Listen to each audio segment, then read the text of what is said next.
But she said it was quite sad, really, that they made his face look dirty almost. It wasn't. It was like a half-hearted effort at blacking someone up. So it was even, in many ways, even worse.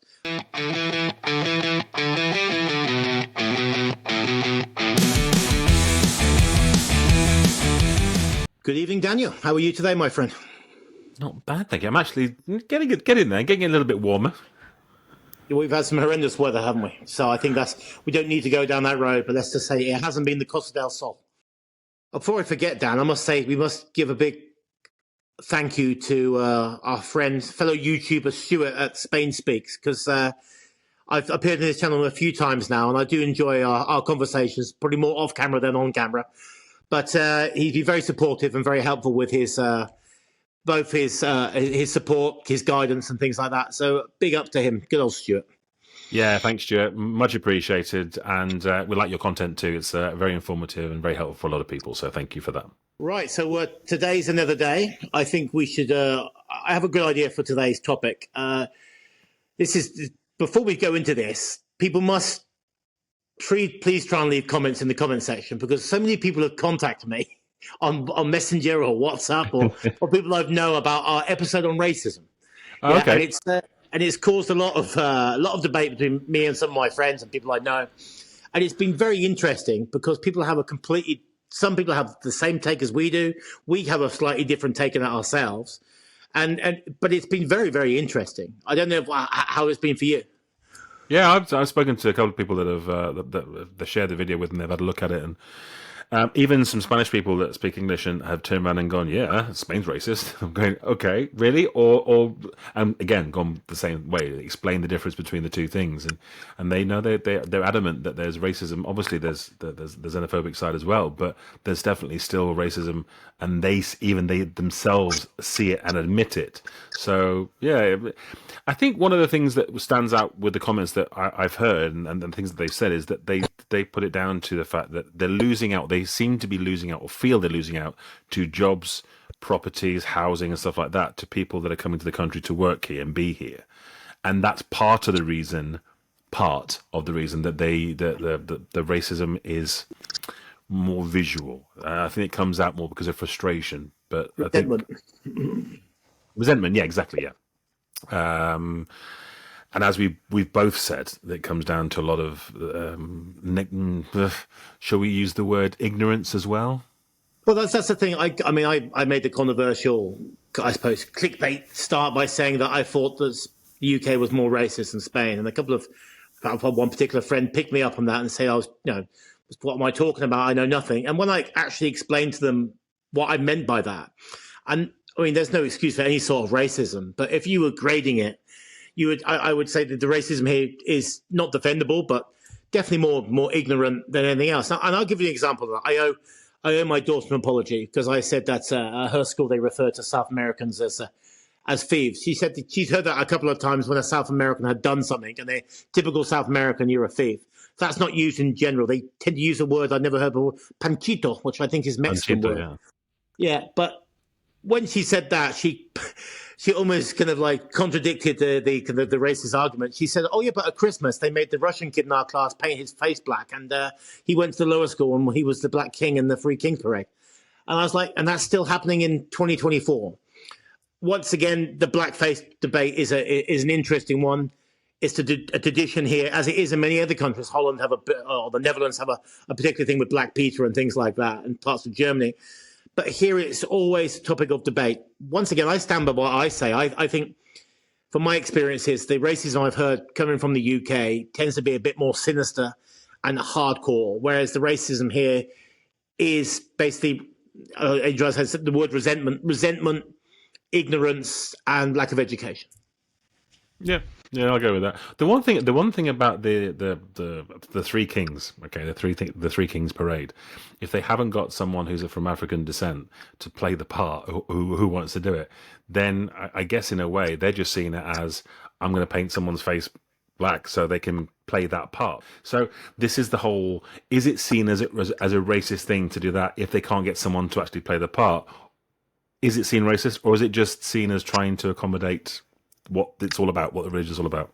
Well, in my daughter's school, that was that particular case. There aren't any black people in the school, so they couldn't use a black child to play that role. But she said it was quite sad, really, that they made his face look dirty almost. It wasn't. It was like a half-hearted effort at blacking someone up. So it was even, in many ways, even worse. But once again, they don't see there's anything wrong with that because it's part of their custom, part of their tradition. The question is, are we getting too sensitive? Do these people need educating about the history of blackface and why people do find it offensive? It opens so many more doors. It does, and it takes conversations back to the likes of certain jam companies in the UK that used to have a certain character on their labels and stuff, and it was removed because it was seen as offensive. So many things are getting taken away because it's been classed offensive. But is it really? Is it? How many people are actually complaining about it? How many people is it really getting to warrant a company having to change their identity, for example? Well, here we were joking about it, about certain products here. I mean, what's the chocolates called? Congo? What they call? Conguitos. Yes, which we'll put a picture up on the screen. Will speak for itself. Help me to describe it. You still have a rum here called Negrita, which is basically the black term for a black woman. Is it offensive? I think it depends on where you stand. Really, that rum's been quite famous here since I've been here. Are they going to go down the way that I think was it Robinson's Jam in the UK when got rid of that? Yeah, got rid of that symbol. That must have happened 20, 30 years ago. I don't know how that people in Spain don't think there's a problem with that. So, but it's like, for example, you remember the Yorkie advert? It's not for girls. you remember that one? It was just marketing. It was there to create. It wasn't there to alienate anyone. It was just to point out that it was really chunky, and it was kind of like a bit of tongue-in-cheek type thing. But it was taken to an extreme that so many people complained that they had to change it and get rid of the slogan. It was like, hey, really? I back what I say. I don't think the Spanish are obviously you have parts of Spain which will have racist people in it, real hardcore racism. But the ignorant racist is everywhere. I mean, I have a friend in the gym who describes himself as her Pakistani British, and we have Spanish friends there in the gym too. And one of the Spanish guys who's a taxi driver will come up to us and ask us questions about the UK because he wants to go there on holiday, or questions about English. And he always says the same thing. He say to my friend, well, I won't ask you because you're brown and you're not really English. I'll ask Mark because he's English. And I'm always kind of like so puzzled by that. And because my friend just kind of like just shrugs his shoulders and goes, it's nothing I've ever not heard before. I don't know. It's maybe, I think a lot to do with it down south, especially. I think the only role models they have for say, for instance, the black society will be the footballers they see on TV, or unfortunately, the people selling the dodgy watches on the seafront. Which they refer to, well, the Brits refer them to as lucky men, and not because it's a derogatory term. It's because that's how they come up together. They go lucky because they want you to look at the stuff. That's how they got the nickname in the first place. The Spanish term for the lucky man. I've never really thought that. Okay, we won't go down that way. Tell me off camera. Let's just say vendedores. No. Yeah. Yeah, it's the term isn't the same as you got the rum, which is negrita, where los negritos, los negros, and that's what they call them. It's interesting here. We talked about there was a lot of hate towards the Chinese, especially after COVID, or around about the time of COVID, because they were being blamed for it.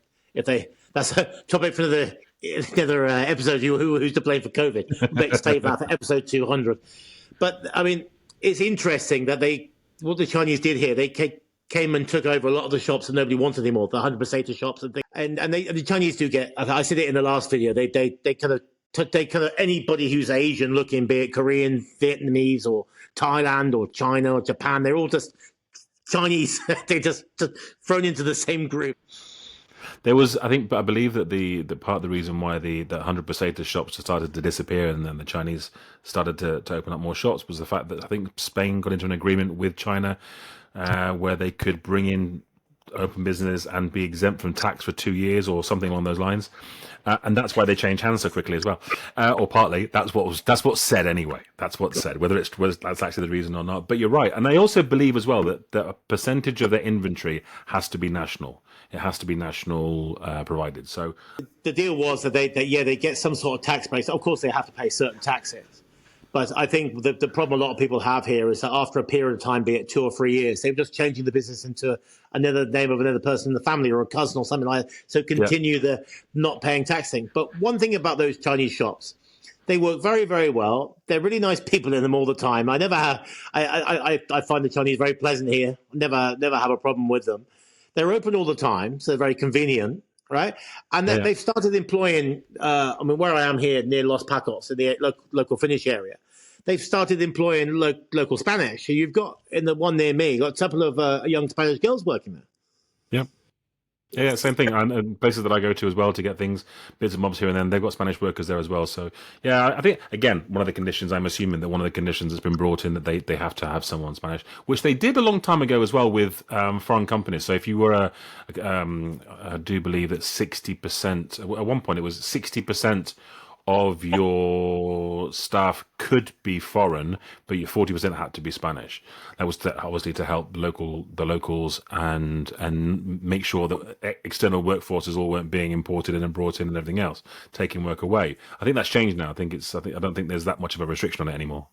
And that's like that in a lot of places around the world. I remember years and years ago, I looked at buying businesses in the States, and it was in a lot of certain states of the United States, there's those kind of conditions. If you bought an existing business, you had to employ X amount of local people and things like that. I'm not sure. Maybe that disappeared in Europe a little bit with the EU kind of made it a bit more freedom of movement or something like that. But certainly here you do notice a lot more Spanish people working in these Chinese shops. One other thing was mentioned in the comment section, I think it was Janet, who comes from the same part of the world as me in Oxford. She has a extended family, I think, from Nigeria and Sierra Leone, and they had an unfortunate incident down near Cadiz down there, and they said they didn't feel comfortable there. Although I think when she's at part of her family's in Seville, when they're there, they seem to think it's a lot more, not so much apparent the type of racism. But the sad thing was, she said in her comment when we started having the chat that her family choose now to go to Portugal on holiday rather than Spain.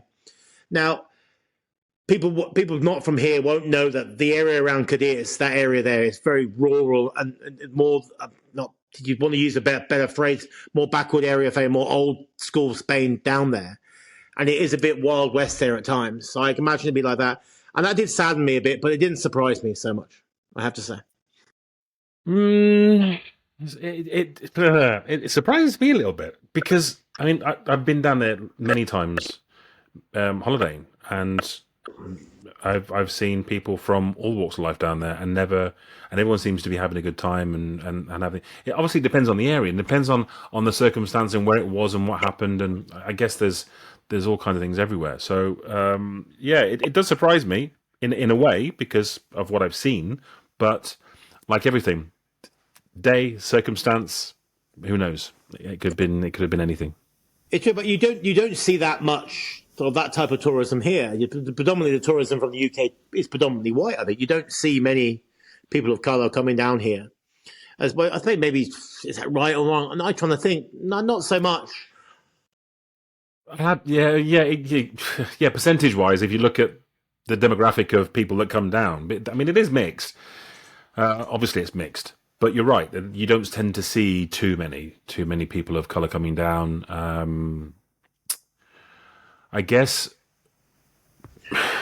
Are you looking out for it though? I don't know. It's one of those things. Are you looking out for it? Is it something that you would purposely look to see and take note of? Or? Well, I was talking to my friend Naz in the gym, the one who gets the grief from our Spanish taxi friend.